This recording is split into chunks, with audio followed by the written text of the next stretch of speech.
Hello friends, good morning. നമ്മുടെ Kerala TV സീരിയലിലേക്ക് എല്ലാവർക്കും സ്വാഗതം. അങ്ങനെ ആഹാരം കഴിക്കുന്നതിന് കണക്കും പറഞ്ഞ് ആള് കളിച്ച് നന്ദിനി ഇങ്ങനെ നിൽക്കുക. അപ്പോൾ നമ്മുടെ സുധാകരൻ മാഷ് അത് ചോദ്യം ചെയ്ത് കഴിഞ്ഞപ്പോൾ പുള്ളിക്കാരി സോറിയൊക്കെ പറഞ്ഞ് നൈസായിട്ട് അതിൽ നിന്ന് ഒഴിവാകാൻ നോക്കുവാണ്. അപ്പോൾ നമ്മുടെ ഇതൊക്കെ അങ്ങനെയൊക്കെ സംഭവിച്ചതിൻ്റെ ആ ഒരു സങ്കടം നമ്മുടെ കമല പറയുമ്പോഴത്തേക്കും അവളിതൊക്കെ ചുമ്മാ പറഞ്ഞതാണെന്ന് തനിക്ക് തോന്നുന്നുണ്ടോ കമല? അവളൊരു വ്യക്തമായ പ്ലാനോട് കൂടിയാണ് ഇതൊക്കെ ചെയ്തിരിക്കുന്നതെന്നുള്ള കാര്യം സുധാകരൻ മാഷ് പറയട്ടെ. അപ്പോൾ അവിടെ ഇന്ന് വിക്രം ഇതൊക്കെ കേൾക്കുവാണ്. സങ്കടപ്പെട്ട് കരഞ്ഞ് തളർന്ന് ദേ നമ്മുടെ മിഷൻ അങ്ങോട്ടേക്ക് കയറിയിരുന്നു. അപ്പോൾ വേദ ഓടി ഇറങ്ങി ചെന്നു. ഇത്ര നേരം എവിടെയായിരുന്നു വിശ്വേട്ടാന്ന് ചോദിച്ചു കേട്ടോ. അപ്പോൾ വീട്ടിലൊരു വഴക്കുണ്ടായി എന്ന് കരുതി ഇറങ്ങി പോവാണോ വേണ്ടത് എന്നൊക്കെ വേദ ചോദിക്കുമ്പോൾ വിശ്വനൊന്നും മിണ്ടാതെ ഇങ്ങനെ സങ്കടപ്പെട്ട് തല കുനിച്ച് നിൽക്കുക. അപ്പോഴേക്കും നമ്മുടെ വിക്രം ഇറങ്ങി വന്നു. ശ്രീചേട്ടത്തി എത്ര തവണ വിളിച്ചു, എന്തുകൊണ്ടാണ് ഫോൺ എടുക്കാതിരുന്നോ എന്ന് ചോദിച്ചു. അത് തന്നെ എടുക്കാൻ എനിക്ക് പറ്റിയില്ല എന്ന് പറഞ്ഞു. അപ്പോൾ ചെറുതായിട്ട് കഴിച്ചിട്ടാണ് കയറി വന്നിരിക്കുന്നത് വിശ്വേട്ടൻ. അപ്പോൾ വേദ ഒന്ന് മണത്ത് നോക്കി. അപ്പോൾ കഴിച്ചിട്ടുണ്ടെന്ന് മനസ്സിലായി. വിശ്വേട്ടൻ കുടിച്ചിട്ടുണ്ടോ എന്ന് ചോദിച്ചു. അപ്പോൾ ഇങ്ങനെ വായും പൊത്തി ഇങ്ങനെ നിൽക്കുക കേട്ടോ പാവം. ഓ അത് ശരി, അപ്പോൾ വർക്ക്ഷോപ്പിൽ വന്ന് പൈസ ചോദിച്ചത് കുടിക്കാനായിരുന്നല്ലേ എന്ന് വിക്രം വിശ്വത്തിനോട് ചോദിക്കുക. അപ്പോൾ ഇത് കേട്ട് വേദ അന്തം വിട്ട് നിൽക്കുവാണ്. ഇമാതിരി ശീലങ്ങളൊന്നും വിശ്വേട്ടൻ ഇല്ലാതിരുന്നതാണല്ലോ, ഇനി അതും തുടങ്ങിയോ എന്ന് ചോദിക്കുമ്പോൾ കഷ്ടമുണ്ട് കേട്ടോ വിശ്വേട്ടാ. ആ പാവത്തിന് അല്ലെങ്കിൽ തന്നെ ഒരുപാട് സങ്കടമുണ്ട്. അതിൻ്റെ കൂടെ വിശ്വേട്ടനും കൂടി ഇങ്ങനെ വിഷമിപ്പിച്ച് എന്ത് ചെയ്യുമെന്നൊക്കെ ചോദിക്കാം. അപ്പം ഞാനും എൻ്റെ സങ്കടം കൊണ്ട് വേദ ഇവിടെ നിന്ന് ഇറങ്ങിപ്പോയതെന്ന് പറയുമ്പം നദിനേഴത്തിൻ്റെ സ്വഭാവം വിശ്വേട്ടൻ അറിയാവുന്നല്ലേ, എന്തെങ്കിലും പറഞ്ഞോട്ടെ എന്ന് വെച്ചാൽ പോരായിരുന്നു ചോദിക്കുമ്പം ഞാൻ ഗുണദോഷിക്കുകയാണെന്ന് വിചാരിക്കരുത്. എന്തെങ്കിലും വഴക്കിട്ട് വീട്ടിൽ നിന്ന് ഇറങ്ങിപ്പോയാൽ തന്നെ അതിൻ്റെ പരിഹാരമല്ല ഈ മദ്യപാനം കേട്ടോ എന്ന് വേദ വിശ്വനോട് പറഞ്ഞു. പിന്നെ ഒന്നുമില്ലെങ്കിലും ഒരാൾ വ്രതം നോറ്റ് മല ചവിട്ടാനിരിക്കുകയാണ് എന്നുള്ളൊരു വിചാരമെങ്കിലും വേണ്ടേ എന്നും വേദ വിശ്വത്തോട് ചോദിക്കുക. അന്നേരം വിശ്വം വിഷമിച്ച് സോറി വേദ എന്ന് പറഞ്ഞു. സോറിടാ, ഇനി ഞാൻ ചെയ്യില്ല എന്നും പറഞ്ഞ് വിശ്വനകത്തേക്ക് കയറി പോയിട്ടോ. മനസ്സ് തകർന്നാണ് വിശ്വം കയറി പോയതെന്ന് വേദയ്ക്ക് മനസ്സിലായി. പക്ഷെ വരാനിരിക്കുന്ന വലിയ ഭൂകമ്പം എന്താണെന്നൊന്നും അറിയാതെയാണ് നന്ദിനി അവിടെ കിടന്ന് ആള് കളിക്കുന്നത് മുഴുവനും. അപ്പോൾ പാവം ശരിക്കും വിഷമിച്ചിട്ടുണ്ടെന്ന് വിക്രം പറയും അവിടെ നിന്നേ. അതാ ഇങ്ങനെയൊക്കെ എന്ന് വെച്ച് സങ്കടം വരുമ്പോൾ പോയി മദ്യപിക്കുകയാണോ ചെയ്യേണ്ടതെന്ന് വേദ ചോദിക്കുമ്പം നീ അങ്ങനെ പറഞ്ഞത് ആൾക്ക് വിഷമമായെന്ന് പറഞ്ഞു. അപ്പം സാരമില്ല, എല്ലാവരും തുടങ്ങുന്നത് ഇങ്ങനെയൊക്കെ തന്നെ ആവും, പിന്നീട് അതങ്ങ് ശീലമാകും. വിശ്വേട്ടൻ്റെ ഇപ്പോഴത്തെ അവസ്ഥയിൽ നീ അതിലും കൂടെ ചെന്ന് പെട്ടാലേ പാപം ശ്രീജേടത്തേക്ക് അത് സഹിക്കാൻ പോലും പറ്റില്ല എന്നും പറഞ്ഞു വേദ. അപ്പം എന്നാൽ ശരി ഗുഡ് നൈറ്റും പറഞ്ഞ് പോകുമ്പോൾ വെള്ളമൊക്കെ കൊടുത്തു. അങ്ങനെ വെള്ളമൊക്കെ കൊടുത്ത് വിക്രത്തെ പറഞ്ഞു വിട്ടു. അതിനുശേഷം ശ്രീജ നല്ല ഉറക്കുക. അപ്പോഴേക്കും വിശ്വൻ പുറത്ത് പോയിട്ട് കയറി വന്നു. അപ്പോൾ എനിക്ക് സഹിക്കാൻ പറ്റുന്നില്ല ശ്രീജെ, അതാ ഞാൻ ഇറങ്ങിപ്പോയെന്നൊക്കെ വിശ്വൻ ശ്രീജയോട് പറയൂ കേട്ടോ. ഇത്രയും ചെറിയൊരു കാര്യത്തിന് നന്ദൻ ഇത്രയും സംസാരിച്ച് കത്തി കയറുമെന്ന് ഞാൻ വിചാരിച്ചോ ഇല്ല എന്നൊക്കെ ഇങ്ങനെ വിശ്വൻ പറയുക. പിന്നെ ഞാനെന്താ ജോലിക്ക് പോവില്ലെന്നാണോ പറഞ്ഞത്? കിട്ടിയ ജോലി എങ്ങനെയായതാണെന്ന് ഇവർക്ക് എല്ലാവർക്കും അറിയാവുന്നതല്ലേ, എന്ന് വെച്ചാൽ എന്നും എന്ത് ജോലിക്ക് ഇറങ്ങി പോകാൻ പറ്റുമോ എന്നൊക്കെ വിശ്വം ചോദിക്കുക. ശ്രീജി ഇതൊക്കെ കേട്ട് മിണ്ടാതെ ഇങ്ങനെ കിടക്കും കേട്ടോ. പകല് മുഴുവൻ ഇങ്ങോട്ട് വരാൻ പോലും എനിക്ക് തോന്നിയില്ല. പക്ഷേ ഇങ്ങനെ എന്നോട് ഇതുവരെ ആരും പെരുമാറിയിട്ടില്ല ശ്രീജി എന്നൊക്കെ വിശ്വനിരുന്ന് പറയുക. എനിക്കത് സഹിക്കാൻ പറ്റിയില്ല എന്നൊക്കെ പറയുമ്പോഴത്തേക്കും ഓഹോ നിങ്ങൾ അത്രയും ദേഷ്യപ്പെട്ടു പോയതാണല്ലേ എന്ന് ശ്രീജി അന്നേരം ചോദിച്ചു. എന്നാൽ പിന്നെ ഇറങ്ങിപ്പോയ സ്ഥിതിക്ക് നിങ്ങളുടെ പഠിപ്പിന് അന്തസ്സിനാണെങ്കിൽ ഒരു ജോലി തേടി കണ്ടുപിടിച്ചിട്ട് വന്നാൽ മതിയായിരുന്നല്ലോ എന്നൊക്കെ ശ്രീജ പറയുമ്പം നീ എന്താ ശ്രീജി ഇങ്ങനെയൊക്കെ പറഞ്ഞു ചോദിച്ചു. നിങ്ങളുടെ സ്ഥലത്ത് വേറൊരാണായിരുന്നെങ്കിലേ ഇന്ന് ഇത്രയും കേട്ട സ്ഥിതിക്ക് എന്ത് ചെയ്യുമായിരുന്നെന്ന് അറിയാമോ എന്ന് ശ്രീജ ശിഷ്യത്തോട് ചോദിക്കാം. കിട്ടി എന്ത് പണിയും ചെയ്ത് 4 കാശുണ്ടാക്കി അവളുടെ നേരെ വലിച്ചെറിയുമായിരുന്നു എന്നും ശ്രീജ പറയുവാണ്. എന്നിട്ട് ഞാൻ സമ്പാദിച്ച കാശ് കൊണ്ട് മറ്റുള്ളവരെ തീറ്റിക്കുന്ന കണക്കിന് പറയരുത് എന്ന് അവളുടെ മുഖത്ത് നോക്കി പറയണമായിരുന്നു. എന്നിട്ട് നിങ്ങൾക്ക് സഹിക്കാൻ പറ്റിയില്ല അത്രേ. പകല് മുഴുവനും വീട്ടിലേക്ക് വരാനും തോന്നിയില്ല എന്നല്ലേ? രാവിലെ മുതൽ നിങ്ങൾ വേദനയോട് അലഞ്ഞു നടക്കായിരുന്നു. ആ സങ്കടം തീർക്കാനായിരിക്കും ഇപ്പൊ കുടിച്ചിട്ട് വന്നതല്ലേ എന്നൊക്കെ ഇങ്ങനെ ചോദിക്കുമ്പോൾ വിഷ്ണു ഇങ്ങനെ വായും പൊത്തി പിടിച്ചിങ്ങനെ ഇരിക്കാം. അത് തന്നെ ശ്രീജ സങ്കടം വന്നപ്പോൾ അപ്പൊ അത് തീർക്കാൻ നിങ്ങൾ ഒരു മാർഗം കണ്ടെത്തി, അതിനുള്ള കാശും കണ്ടെത്തി അല്ലേ എന്നും ശ്രീജ ചോദിക്കാം വിശ്വത്തോട്. അപ്പൊ നീ എന്താ പതിവില്ലാതെ ഇങ്ങനെയൊക്കെ? ഞാനൊന്നും ചോദിക്കാതിരുന്നതാ നിങ്ങളുടെ കുഴപ്പമൊന്നും പറഞ്ഞ് ശ്രീജങ്ങ് എഴുന്നേറ്റു. ഇന്ന് രാവിലെ നന്ദിനി ചോദിച്ചത് വിട്ടേക്കാം, ഇപ്പൊ ഞാൻ നിങ്ങളോട് ചോദിക്കുക, നിങ്ങളെ കൊണ്ട് ഈ കുടുംബത്തിന് എന്തുപകാരം ഉണ്ടായിട്ടുള്ളതെന്ന് ശ്രീജ ചോദിച്ചു. വീടിന്റെ കാര്യം പോട്ടെ, വർഷം കുറെ ആയില്ലേ ഞാൻ നിങ്ങളുടെ കൂടെ ജീവിക്കാൻ തുടങ്ങിയിട്ട്, ഇന്നേ വരെ എന്തെങ്കിലും നിങ്ങൾ എനിക്ക് വേണ്ടി ചെയ്തിട്ടുണ്ടോ എന്ന് ശ്രീജ വിശ്വത്തോട് ചോദിക്കുക. നല്ലൊരു സാരി ഇന്ന് വരെ നിങ്ങൾ എനിക്ക് വാങ്ങിച്ചു തന്നിട്ടുണ്ടോ എന്ന് ചോദിച്ചു. ഓരോ ഓണത്തിനെങ്കിലും നിങ്ങൾ എനിക്ക് ഓണക്കോടി എടുത്തു തന്നിട്ടുണ്ടോ എന്ന് ചോദിച്ചു. വിശ്വത്തിന് മറുപടിയില്ല. ഓരോ വർഷം നിങ്ങളുടെ അച്ഛൻ എനിക്ക് ഓണക്കോടി എടുത്തരുമ്പോൾ നാണം കൊണ്ട് എൻ്റെ തല കുനിഞ്ഞു പോവാറുണ്ടെന്നും ശ്രീജ വിശ്വത്തോട് പറയുക. ആ നാണമെങ്കിലും നിങ്ങൾക്കുണ്ടോ എന്ന് ചോദിച്ചു. വിശ്വത്തിനും എല്ലാം പറയാനുണ്ടോ? വിശ്വ ഒന്നും മിണ്ടാതെ ചിന്തിക്കുക. അപ്പോഴത്തേക്കും പിന്നെ കാണിക്കുന്നത് കമലയെയും സുധാകരൻ മാഷിനെയും ആട്ടോ. അവർ രണ്ടുപേരും കൂടെ മുറിയിൽ വന്നു. അപ്പോൾ ഇവരുടെ സംസാരമെല്ലാം അവർ കേൾക്കുക കേട്ടോ. അപ്പോൾ 1 രൂപയെങ്കിലും അഡ്വാൻസായി സമ്പാദിക്കാനുള്ള ശേഷിയില്ല, എന്നിട്ട് നാണക്കേട് കൊണ്ട് ഇറങ്ങിപ്പോയത്രേ. നാണവും മാനവും തോന്നാതെ നിങ്ങൾക്ക് ദേഷ്യം മാത്രം തോന്നുന്നത് എങ്ങനെയാ വിശ്വേട്ടാ എന്ന് ചോദിച്ച് ഈ ശ്രീജ അവിടെ ഒച്ചത്തിൽ സംസാരിക്കുന്നത് അച്ഛനും അമ്മയും നന്ദിനിയും വിനായകനും ഒക്കെ കേൾക്കുക. ഒന്നും പറയണ്ടെന്ന് വെച്ച് ഞാനിവിടെ കഴിയുക, എത്ര നാളും ഞാനിങ്ങനെ സഹിക്കും, നിങ്ങൾക്ക് എന്നാ ബുദ്ധി വരാൻ പോകുന്നതെന്നൊക്കെ ശ്രീജ ചോദിക്കുന്നുണ്ട്. പിന്നെ ഞാൻ എന്താ നിങ്ങളോട് ഇതുവരെ ചോദിച്ചിട്ടുള്ളേ? വലിയ വീടോ കുറെ സമ്പത്തോ എന്തെങ്കിലും ഞാൻ മോഹിച്ചിട്ടുണ്ടോ? ഞാൻ ചോദിച്ചിട്ടുണ്ടോ? ദാരിദ്ര്യമാണെങ്കിലും അഭിമാനത്തോടു കൂടിയുള്ള ഒരു ജീവിതം, അതല്ലേ വിശ്വട്ടൻ ഞാൻ മോഹിച്ചിട്ടുള്ളൂ എന്നൊക്കെ ശ്രീജ ഇങ്ങനെ വിശ്വനോട് ചോദിക്കാം. വിശ്വൻ ഇതൊന്നും വല്ലാത്തൊരിതിലിരിക്കാം. നിങ്ങളെ കൊണ്ട് ഒരു മാസം എത്ര രൂപ സമ്പാദിക്കാൻ പറ്റും? 5000? എങ്കിൽ പോയി നിങ്ങൾ അത് കൊണ്ടുപോവാ, അതുകൊണ്ട് ഞാൻ കുടുംബം നടത്തി കാണിച്ചു തരാന്നൊക്കെ പറഞ്ഞു. അപ്പോഴത്തേക്കും വിശ്വൻ ശ്രീജെ മതി സംസാരിച്ചെന്ന് പറഞ്ഞ് എഴുന്നേറ്റു. പിന്നെ സംസാരിക്കാതെ എല്ലാം മാമൂടി കേട്ടോണ്ട് എല്ലാം നാണക്കേട് സഹിച്ച് ഇവിടെ കഴിയണോ ഞാനെന്ന് ശ്രീജ ചോദിക്കുക. അപ്പം നന്ദിനിയുടെ സംസാരം കേട്ടിട്ട് എനിക്ക് വേദനിക്കുന്നുണ്ട് വിശ്വേട്ടാ, എനിക്ക് നാണക്കേട് തോന്നുന്നുണ്ടെന്ന് പറഞ്ഞു. അപ്പോഴത്തേക്കും വിനായകൻ ഇങ്ങനെ നന്ദിനിയെ നോക്കുവാട്ടോ. അപ്പം പറഞ്ഞുകൊണ്ട് നന്ദിനി അവിടെ ഇരിക്കുവാണ്. ഇന്ന് പകൽ മുഴുവനും ഉള്ളു പൊള്ളി ഇരിക്കുകയായിരുന്നു ഞാൻ. ദേഷ്യം കൊണ്ട് വീട്ടിലേക്ക് വരാതെ കള്ളും കുടിച്ച് നടക്കുമായിരുന്നു പോലും. എന്തൊരു ജന്മം ഇതെന്നൊക്കെ പറയുമ്പോൾ മതി ശ്രീജ, വീട്ടിലുള്ളവരെല്ലാവരും കേൾക്കുമെന്ന് വിശ്വം പറയുമ്പോൾ ഞാൻ പറയും, ഇനിയും പറയൂന്ന് പറഞ്ഞു ശ്രീജ. അപ്പൊ എന്നെ ഇനിയും നാണം കെടുത്തണോ നിനക്ക്? ഓ, അതിന് നിങ്ങൾക്കത് ഉണ്ടോ മനുഷ്യ എന്ന് ശ്രീജ ചോദിക്കുക വിശ്വത്തോട്. ശരി, ഞാൻ മിണ്ടാതിരിക്കാം. എന്നാൽ ഇനി മുതലേ ഈ വീട്ടിൽ അഭിമാനത്തോടെ ജീവിക്കാനുള്ള അവസരം എനിക്ക് ഉണ്ടാക്കി തരുമോ? കഴിയോ നിങ്ങൾക്ക്? അതാ ഞാൻ ചോദിച്ചത്. അപ്പോഴത്തേക്കും കമല എഴുന്നേറ്റ് പോകാൻ നോക്കി. അപ്പൊ വേണ്ട കമലെ, പോകണ്ടെന്ന് പറഞ്ഞു. പറയാനുള്ളത് അവള് പറയട്ടെ എന്ന് പറഞ്ഞു. നീ എന്താ ഈ പറയുന്നത്? എനിക്ക് ഇഷ്ടപ്പെടാത്ത ഒരു ജോലി കിട്ടാത്തത് കൊണ്ട് ഞാൻ വീട്ടിലിരുന്നിട്ടുണ്ട്, ശരിയാ. പക്ഷേ മാന്യത വിട്ട് ഞാൻ ഇന്നുവരെ എന്തെങ്കിലും ചെയ്തിട്ടുണ്ടോ? ആരോടെങ്കിലും അടിയുണ്ടാക്കാൻ പോയിട്ടുണ്ടോ? എന്തെങ്കിലും പേരുദോഷം കേൾപ്പിച്ചിട്ടുണ്ടോ? നിന്റെ ഭർത്താവ് ഒരു മാന്യനാണെന്നല്ലേ ഇതുവരെ എല്ലാവരും പറഞ്ഞിട്ടുള്ളതെന്ന് വിശ്വം ചോദിക്കുമ്പം നിങ്ങളെ പോലെ മാന്യതയുള്ളവരെ കണ്ടുപിടിച്ച് സൗജന്യ റേഷൻ കൊടുക്കാന്ന് ഒരു സർക്കാർ ഇന്നേ വരെ ഉത്തരവിട്ടിട്ടില്ല എന്ന കാര്യം ശ്രീജ വിശ്വനോട് പറയാം. ഇത്രയും കാലം ഞാൻ ഈ വീട്ടിലൊരു വേലക്കാരിയെ പോലെ ജീവിച്ചത് ആര് കാരണമാ? നിങ്ങൾ ഒരാൾ മാത്രം കാരണമാണെന്ന് ശ്രീജ അന്നേരം പറയാട്ടോ. നിങ്ങൾക്ക് 1 രൂപ സമ്പാദിക്കാനുള്ള ഗതിയില്ലാത്തത് കൊണ്ട് ഈ വീട്ടിലെ മുഴുവൻ പണിയും ഒരു മാടിനെ പോലെ ഞാൻ ചെയ്യാറുണ്ടെന്ന് ശ്രീജ പറയൂട്ടോ. ഒരാളെ കൊണ്ട് മനഃപൂർവ്വം ചെയ്യിക്കാൻ സമ്മതിക്കാറ് പോലും ഇല്ല. എന്തുകൊണ്ടാണെന്ന് നിങ്ങൾക്ക് അറിയാവോ? അത് എച്ചിൽ ചോറ തിന്നുന്നത് എന്നുള്ള ഒരു തോന്നലുണ്ടാകാതിരിക്കാനാണെന്ന് ശ്രീജ പറയുക. ഇതെല്ലാം എല്ലാവരും കേട്ടു. സ്വന്തം മോളൊരു അനാഥയെ പോലെ എന്റെ കുടുംബത്തിൽ ജീവിക്കാൻ തുടങ്ങിയിട്ട് കൊല്ലം എത്രയായിരുന്നു? ശ്രീജ ചോദിച്ചു. അച്ഛന്റെ മുഖം മറക്കാതിരിക്കാനാണെങ്കിൽ ഇടയ്ക്കൊന്ന് കാണാൻ തോന്നാറുണ്ടോ? ഇല്ലല്ലോ എന്നൊക്കെ ശ്രീജ ഇങ്ങനെ ചോദിക്കും കേട്ടോ. ചെന്നാല് അവളൊരു പക്ഷെ എന്തെങ്കിലും ആവശ്യപ്പെട്ടാലോ അല്ലേ? ഇല്ലെന്ന് പറയാനുള്ള ഉളുപ്പ് ഒഴിവാക്കാൻ കാണാതിരുന്നാ പോരെ എന്നൊക്കെ ചോദിക്കുമ്പോ ശ്രീജയെ നിർത്തിക്കോളാൻ പറഞ്ഞു വിശ്വൻ. ഒന്നുമില്ലെങ്കിലും ഞാൻ നിന്റെ ഭർത്താവല്ലേ ചോദിക്കുമ്പോ ഭർത്താവോ? ഒരു പണിക്കും പോകാതെ വീട്ടിൽ കുത്തിയിരുന്ന ഭാര്യ വീട്ടിലെ വേലക്കാരിയെ പോലെ ആക്കി 3 നേരം വിരുന്നുണ്ട്. വറ്റെല്ല് കുത്തുമ്പോ രാവിലെ ചോറ് തന്നെയാണെന്ന് ചോദിക്കുന്ന നിങ്ങൾ തന്നെയാണോ ഭർത്താവെന്ന് ശ്രീജ ചോദിക്കണം.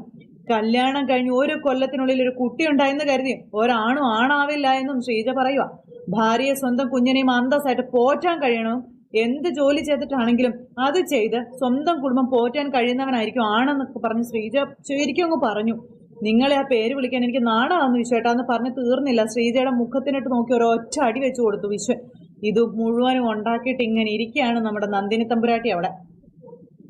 അപ്പോഴേക്കും മാഷേ എന്നും പറഞ്ഞുകൊണ്ട് ഇങ്ങനെ വിളിച്ചുവിട്ട് നമ്മുടെ കമല അത്ര അടിയും കൊടുത്തിട്ട് വിശ്വൻ അവിടെ നിന്ന് ഇറങ്ങിപ്പോയി. ചങ്ക് പൊട്ടി കരഞ്ഞുകൊണ്ട് നമ്മുടെ ശ്രീജ അവിടെ ഇരിക്കുക. മാഷാണെങ്കിലും കമലയാണെങ്കിലും ആകെ വല്ലാണ്ടായിട്ട് ഇരിക്കും. അപ്പോൾ ഈ പ്രശ്നവും കാര്യങ്ങളും എല്ലാം കേട്ട് കഴിഞ്ഞപ്പോൾ എന്താ മാഷ് ഇതിൻ്റെയൊക്കെ അർത്ഥം എന്ന് കമല ചോദിക്കുകയാണ്. വിക്രം മലയ്ക്ക് മാല ഇട്ടപ്പോൾ പ്രശ്നങ്ങളെല്ലാം ഒരു പരിധി വരെ തീർന്നു എന്ന് വിചാരിച്ചതായിരുന്നു ഞാനെന്ന കാര്യം പറയുമ്പോൾ എന്നിട്ട് അവൻ നന്നായോ എന്ന് ചോദിച്ചു. ആ സമരമൊക്കെ ഒത്തുതീർന്നു എന്നാ കേട്ടതെന്ന് കമല പറയുവാണ്. അതുകൊണ്ട് വേറെ ഒന്നിലും ചെന്ന് ചാടില്ലെന്നാണോ നീ പറയുന്നത് എന്ന് കമലയോട് മാഷ് ചോദിച്ചു. നമ്മുടെ മക്കൾ ആദ്യം പഠിച്ചതേ നമ്മളെ ചതിക്കാനും പറ്റിക്കാനുമാണ് കമല എന്ന് സുധാകരൻ മാഷ് പറയുക. അപ്പൊ വേറെ എന്തൊക്കെ പ്രശ്നങ്ങളുണ്ടെങ്കിലും നമ്മുടെ മക്കളും അവരുടെ ഭാര്യമാരും തമ്മിൽ ഇന്നേ വരെ ഒരു പ്രശ്നവും ഉണ്ടായിട്ടില്ല. ഇപ്പോൾ അതും തുടങ്ങിയെന്ന് പറഞ്ഞു. അപ്പോൾ മനുഷ്യർ പ്രഷർ കുക്കർ പോലെ ജീവിക്കാൻ തുടങ്ങിയ ഇങ്ങനെയൊക്കെ തന്നെയാണ് കമല എന്നും മാഷ് പറഞ്ഞു. പക്ഷെ ശ്രീജി ഇങ്ങനെയൊന്നും, അപ്പോൾ ഒരു കണക്കിന് ഏതായാലും നന്നായി. ആ കുട്ടിക്ക് ഇങ്ങനെയൊക്കെ പറയാനാകുമെന്ന് അവനൊന്ന് മനസ്സിലാക്കട്ടെ എന്ന് പറഞ്ഞു. അവൻ ചെയ്തത് എന്താണെന്ന് മാഷ് കേട്ടില്ലേ എന്ന് കമല അന്നേരം ചോദിച്ചു. അവിടെ ചെന്ന് അതിനു പകരം അവന്റെ കരണം നോക്കി ഒന്ന് പൊട്ടിക്കുകയായിരുന്നു വേണ്ടത്. എന്തിന്? എന്നിട്ട് വേണോ അവരുടെ കിടപ്പുമുറിയിലെ ജീവിതം നമ്മൾ ഒളിഞ്ഞു കേൾക്കുകയായിരുന്നു എന്ന് അവർക്ക് തോന്നാനെന്ന് മാഷ് കമലയോട് ചോദിച്ചു. ശ്രീജയുടെ പ്രതികരണം ഒരുപക്ഷെ നല്ലതിനായിരിക്കും കമലേ എന്ന് പറയുവാണ് നമ്മുടെ മാഷ്. അളമുട്ടിയ ചേരയുടെ അവസാനത്തെ പ്രതികരണം അത് കണ്ടില്ലെന്ന് നടിക്കാതിരിക്കാനേ അവന് സാധിക്കില്ല എന്നൊക്കെ പറഞ്ഞിങ്ങനെ പറഞ്ഞു. അതെല്ലാം കഴിഞ്ഞ് വിശ്വൻ ഇങ്ങനെ കിടക്കുക. വിശ്വൻ ഉറക്കം വരുന്നില്ല. പക്ഷെ ശ്രീജയെ തല്ലിയത് വിശ്വന്റെ മനസ്സിൽ ഭയങ്കരമായിട്ട് അങ്ങ് പതിഞ്ഞുപോയി. എന്നിട്ട് രാവിലെ വിശ്വൻ എഴുന്നേറ്റു പതുക്കെ ശ്രീജയെ തപ്പി വരിക. ശ്രീജ അന്നേരം അവിടെ ജോലികളൊക്കെ ചെയ്തുകൊണ്ടിരിക്കുക. മിണ്ടാനും പറയാനൊക്കെ ഒരു ബുദ്ധിമുട്ടും വിഷമവും ഒക്കെ ആയിട്ട് വിശ്വൻ ഇങ്ങനെ ശ്രീജയുടെ അടുത്ത് നിൽക്കുന്നു. ശ്രീജ വിശ്വനെ മൈൻഡ് ചെയ്യുന്നില്ല. അവിടെ നിന്ന് പോയി. അത് കഴിഞ്ഞപ്പോഴത്തേക്കും നന്ദിനിയും വിനായകനും കൂടെ അവിടെ ഇരുന്ന് ഇങ്ങനെ മൊബൈൽ കണ്ടുപിടിച്ചിരിക്കുക. അപ്പോഴത്തേക്കും വിശ്വൻ ഇങ്ങനെ അടുക്കളയിൽ പോയി ഇവരെ നോക്കിക്കൊണ്ട് ഇങ്ങനെ നിൽക്കുക, നന്ദിനിയെയും അതുപോലെ വിനായകനെയും ഒക്കെ. അപ്പോഴത്തേക്കും അച്ഛൻ അങ്ങോട്ടേക്ക് വന്നിട്ട് വിശ്വം എന്ന് പറഞ്ഞ് വിളിച്ചു. ഇപ്പൊ മകൻ തിരിഞ്ഞു നോക്കുന്നു. നിന്റെ തല പൊന്തിയോടാ എന്ന് അച്ഛൻ ചോദിക്കുക. അപ്പൊ മോൻ ഇങ്ങനെ തിരിഞ്ഞു നോക്കുന്നു. ശ്രീജ ആണെങ്കിൽ വിഷമിച്ച് ഇങ്ങനെ നിൽക്കുക കേട്ടോ.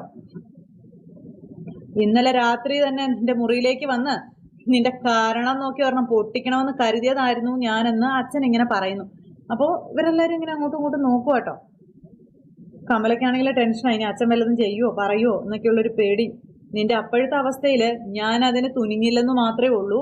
നിങ്ങൾ ഭാര്യയുടെയും ഭർത്താവിനെയും ഇടയിലേക്ക് അച്ഛൻ എന്തിനാ കയറി വന്നത് എന്നുള്ളൊരു ചോദ്യം ആ സമയത്ത് കേൾക്കണ്ടല്ലോ എന്ന് കരുതിയിട്ടാണെന്നും പറഞ്ഞു. അപ്പൊ സോറി അച്ഛാ. അപ്പൊ സോറി പറയേണ്ടത് എന്നോടല്ല, നീ ഇവളോട് സോറി പറയാൻ പറഞ്ഞു.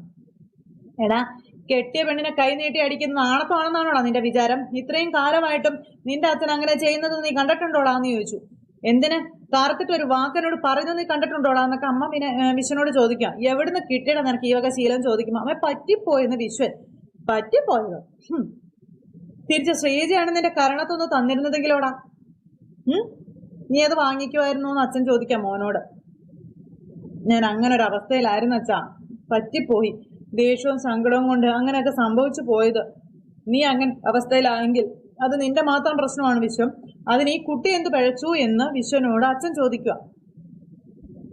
ഞാൻ ഇന്ന് വരെ ആരെയും പറ്റിച്ചും ചതിച്ചും ജീവിച്ചിട്ടില്ല എന്ന് വിനായകനെ നോക്കിക്കൊണ്ട് നമ്മുടെ വിശ്വൻ അന്നേരം പറഞ്ഞു. അപ്പൊ നിങ്ങളെയാണോ എന്ന് നന്ദിനി ചോദിക്കാം. തല്ലാനോ ലഹള ഉണ്ടാക്കാനോ നടന്നിട്ടുമില്ല എന്നും വിശ്വൻ പറയാം. എന്നിട്ടും ഈ കുടുംബത്തിലെ ഏറ്റവും മോശം ആള് ഞാനായി പോയെന്ന് വിശ്വൻ ഇങ്ങനെ പറയൂ കേട്ടോ. അത് കേട്ടപ്പോൾ കമലയ്ക്കൊക്കെ ഒരു സങ്കടം, അതുപോലെ തന്നെ വേദയ്ക്കും സങ്കടം വന്നു. ഇപ്പൊ വിശ്വൻ പറയുന്നതൊക്കെ കേട്ടപ്പം നന്ദിനിക്ക് അതങ്ങ് കൊണ്ടു. നിങ്ങളെയാ എന്നും പറഞ്ഞുകൊണ്ട് അവിടെ ഇരിക്കും കേട്ടോ.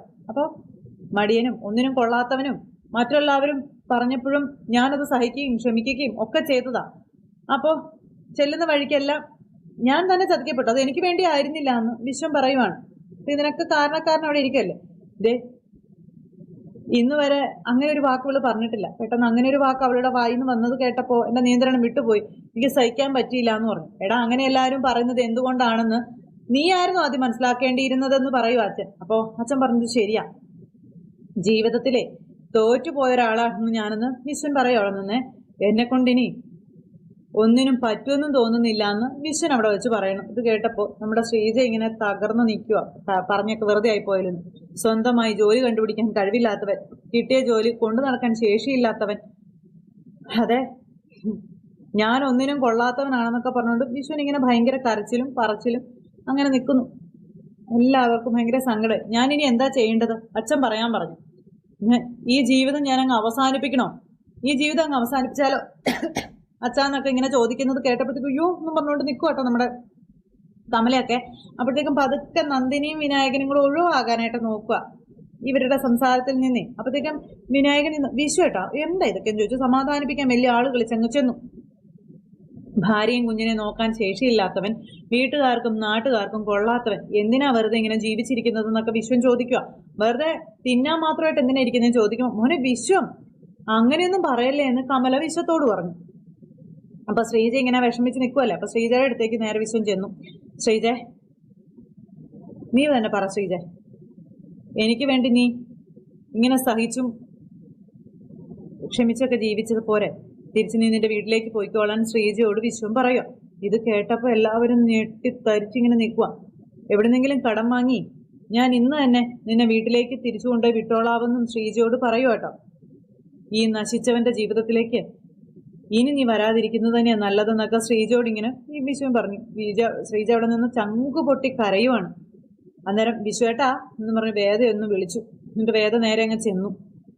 ഒരു പ്രശ്നം ഉണ്ടാകുമ്പോഴേ അത് ഫേസ് ചെയ്യുകയാണോ അതോ എസ്കേപ്പ് ചെയ്യാനാണോ നോക്കേണ്ടതെന്ന് വേദ ചോദിക്കുക. ഇപ്പൊ വിശ്വേട്ടൻ കാണിക്കുന്നതേ എസ്കേപ്പിസമാണ്, അല്ലാതെ വേറൊന്നും അല്ലാന്ന് വേദ വിശ്വത്തെ പറഞ്ഞ് ബോധ്യപ്പെടുത്തി കൊടുക്കുവാണ്.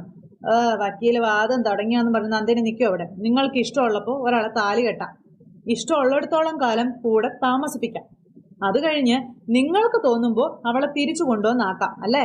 അതാണോ നിങ്ങൾ കരുതി വെച്ചിരിക്കുന്നത്? ആവശ്യത്തിന് വാങ്ങി വളർത്തി ആവശ്യം തീരുമ്പോൾ വിറ്റ് കളയാനേ. ഭാര്യ എന്താ തൊഴുത്തിലെ നാൽക്കാരിയാണോ എന്നും വേദ വിശ്വത്തോട് ചോദിക്കും കേട്ടോ. ഇതൊക്കെ കേട്ട് വിശ്വത്തിനും സങ്കടം വന്നു. കറക്റ്റ് പോയിന്റുകൾ വേദ പറയുമ്പോൾ മതി നിർത്തുന്നില്ല നാവാട്ടോ എന്ന് പറഞ്ഞു നന്ദിനി അന്നേരം ഇടയ്ക്ക് കയറി. എന്നിട്ട് ഇടയ്ക്ക് കയറി ചെല്ലുക. കണ്ട ഇത് കോടതിയും അച്ഛനോടുത്ത ജഡ്ജിയും വിശ്വേട്ടൻ പ്രതിയാണെന്ന് തോന്നുമല്ലോ എന്ന് പറയുമ്പം അതെ സംശയമുണ്ടോ നിങ്ങൾക്കൊന്ന് വേദ നന്ദിനിയോട് ചോദിച്ചു. വിശ്വേട്ടൻ പ്രതിസ്ഥാനത്താണ് നിൽക്കുന്നതെങ്കിൽ ആദ്യം വിശ്വേട്ടൻ പ്രതിയാണെന്ന് ആരോപിച്ചത് നിങ്ങളാണ് നന്ദിനിയെടുത്തിയെന്ന് നന്ദിനിയോട് നേർക്ക് നേരെ നിന്ന് വേദ അങ്ങ് പറഞ്ഞു. ഇപ്പൊ ഞാൻ സംസാരിക്കുന്നത് വിശ്വേട്ടനോടാ, ആരും അതിലും ഇടപെടാൻ വരേണ്ടതില്ല എന്നും വേദ നന്ദിനിയോട് പറഞ്ഞു. നന്ദിനി ചമ്മിപ്പോയി, തീറ്റിപ്പോയി. അപ്പൊ ഭാര്യയും കുഞ്ഞിനെയും നോക്കാൻ ശേഷിയില്ലാത്ത വീട്ടുകാർക്കും നാട്ടുകാർക്കും കൊള്ളാത്ത ഒരാളാണ് വിശ്വേട്ടൻ എന്ന് സ്വയം പറഞ്ഞല്ലോ. പറഞ്ഞില്ലേ? അത് കല്യാണത്തിന് മുൻപ് ഓർക്കാമായിരുന്നില്ലേ എന്ന് വേദ ചോദിച്ചു. അപ്പൊ ശ്രീജ ഇങ്ങനെ ദയനീയമായിട്ട് നിൽക്കുക. ഒരു വാശിക്ക് കഴുത്തിൽ കെട്ടാനും വേണ്ടെന്ന് തോന്നുമ്പോൾ പൊട്ടിച്ചെറിയാനും വിവാഹ ബന്ധം എന്നുള്ളതേ തൊഴുത്തിലെ പശുവിനിടുന്ന മൂക്കുകയറല്ല എന്നും വേദ വിശ്വത്തോട് പറയുവാണ്. അതൊക്കെ കേട്ട് ചങ്കുപൊട്ടി കരഞ്ഞുകൊണ്ട് നമ്മുടെ ശ്രീജ ഇങ്ങനെ അവിടെ നിൽക്കുക. നന്ദിനിക്കും കലി വരുന്നുണ്ട്. അത് പരസ്പരം പകർന്നു കൊടുക്കുന്ന ഒരു വിശ്വാസമാണെന്നും ഓർക്കണമെന്നും പറഞ്ഞു. അങ്ങനെ അതെല്ലാം പറഞ്ഞ് അത് ഇതുവരെ വിശ്വേട്ടന് മനസ്സിലായിട്ടില്ലേ എന്നും ചോദിച്ചു. വിശ്വേട്ടൻ പറയാൻ മേലാത്ത അവസ്ഥയിൽ ഇങ്ങനെ അവിടെ നിൽക്കുക. അവനവന്റെ തെറ്റാണെന്ന് സ്വയം സമ്മതിക്കുന്നു. അതിന് പക്ഷേ ശിക്ഷ അനുഭവിക്കേണ്ടി വരുന്നത് ശ്രീജേടത്തി. അതെവിടുത്തെ ന്യായമാണ് വിശ്വേട്ടാന്ന് ചോദിച്ചു. ശ്രീജയ്ക്ക് അന്നേരത്തേന് ഇതൊക്കെ കേട്ട് സമനില തെറ്റി നിന്ന് പൊട്ടിക്കരഞ്ഞുകൊണ്ട് നിൽക്കുക. ഇതെവിടുത്തെ ന്യായമാണെന്നൊന്ന് പറഞ്ഞു തരാമോ എന്ന് ചോദിച്ചു. വർഷങ്ങളോളം മകളെ പോലും ഉപേക്ഷിച്ച് ഭർത്താവിന്റെ വീട്ടിൽ നിൽക്കുന്ന സ്ത്രീ തിരിച്ചു ചെല്ലുമ്പോൾ നേരിടേണ്ടി വരുന്നത് എന്തെല്ലാം ആരോപണങ്ങളായിരിക്കുമെന്ന് വിശ്വേട്ടൻ ആലോചിച്ചിട്ടുണ്ടോ എന്ന് ചോദിച്ചു. അപ്പോഴും വിശ്വന് മറുപടിയില്ല. അച്ഛനും അമ്മയ്ക്കും ആർക്കും മറുപടിയില്ല. എല്ലാരും കേട്ടോണ്ട് ഇങ്ങനെ നിൽക്കിയത് വേദ പറയുന്ന കാര്യങ്ങളെല്ലാം. എന്നിട്ട് അച്ഛാ ഇതിനെല്ലാം തുടക്കമിട്ടത് ഇന്നലെ ഈ നന്ദിനിയടത്തിയാണെന്ന് പറയുമ്പോൾ ഞാൻ പറഞ്ഞിട്ടാണ് വിശ്വൻ ശ്രീജേച്ചി തല്ലിയതെന്ന് ചോദിച്ചു. ദേ വെറുതെ തന്നെ പഴിചാരാൻ നോക്കരുത് കേട്ടോ എന്ന് നന്ദിനി വേദയോട് പറയുമ്പം അമ്മ കൂടി കേട്ട് നിൽപ്പുണ്ടായിരുന്നു, ഇല്ലെന്ന് നിങ്ങൾക്ക് പറയാവോ എന്ന് ചോദിച്ചു വേദ. അന്നേരം കള്ളി ഇങ്ങനെ അങ്ങോട്ടും കൂടെ നോക്കുക. വിശ്വൻ ഒരു ജോലിയും ചെയ്യാതെ 3 നേരം ഈ വീട്ടിൽ നിന്നിരുന്ന് ഉണ്ണുകയാണെന്ന് പറഞ്ഞത് ആരാന്ന് ചോദിച്ചു വേദയെ. അച്ഛൻ കഴിഞ്ഞാൽ ഈ വീട് പുലർത്താൻ സമ്പാദിക്കുന്ന ഒരേ ഒരാള് ഈ വിനേട്ടനാണെന്ന് പറഞ്ഞത് ആരാന്ന് ചോദിച്ചു. നന്ദിനിക്ക് മറുപടിയില്ല. വേദയുടെ ഒരു ചോദ്യത്തിനും നന്ദിനിക്ക് മറുപടിയില്ല. ഇനി അവിടെ നടക്കാൻ പോകുന്നത് ഭൂകമ്പം തന്നെയായിരിക്കും. അപ്പൊ എല്ലാവരും കാത്തിരുന്ന് കാണുന്ന എല്ലാവർക്കും നല്ലൊരു ദിവസം ആശംസിക്കട്ടെ. വീണ്ടും കാണുന്നത് വരെ എല്ലാവർക്കും ടാറ്റാ, ബൈ ബൈ.